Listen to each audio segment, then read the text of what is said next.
Assalamualaikum warahmatullahi wabarakatuh. Perkenalkan, nama saya Ayu Lestari dengan NIM 2320 38612111015. Jadi materi saya itu ekonomi makro Islam, pengangguran dan inflasi dalam makroekonomi Islam. Materi saya yang pertama itu masalah pengangguran dalam perspektif makroekonomi Islam. Ada 3 hal yang mendasarinya. Yang pertama itu pengangguran. Pengangguran adalah keadaan di mana seseorang yang ingin bekerja mampu bekerja namun tidak mendapatkan pekerjaan. Yang kedua itu dampak ekonomi. Pengangguran menyebabkan penurunan produktivitas nasional dan potensi pertumbuhan ekonomi, serta meningkatkan kemiskinan dan kesenjangan sosial.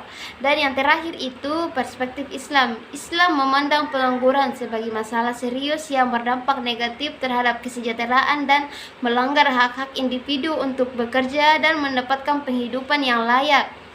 Materi yang kedua yaitu penyebab dan dampak pengangguran dalam makroekonomi Islam. Ada 4 faktor yang mendasarinya. Yang pertama itu faktor internal, faktor yang kurangnya pendidikan dan keterampilan, rendahnya daya saing, kurangnya akses modal, dan kurangnya motivasi kerja.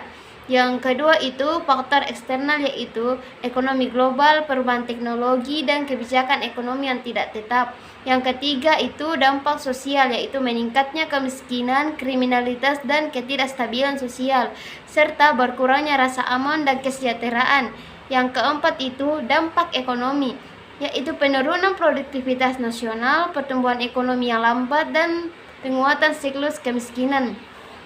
Materi yang ketiga itu masalah inflasi dalam perspektif makroekonomi Islam.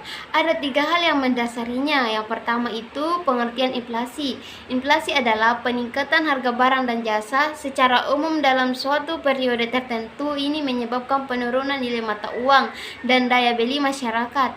Yang kedua itu dampak negatif. Inflasi dapat memicu ketidakstabilan ekonomi, penurunan daya beli masyarakat, dan peningkatan kesenjangan sosial. Ini juga menghambat investasi dan pertumbuhan ekonomi. Dan yang ketiga itu inflasi dalam Islam. Islam memandang inflasi sebagai sesuatu yang merugikan karena merugikan kaum lemah dan miskin. Islam menekankan pentingnya menjaga kestabilan harga dan melindungi nilai mata uang. Selanjutnya materi yang keempat, penyebab dan dampak inflasi dalam makroekonomi Islam.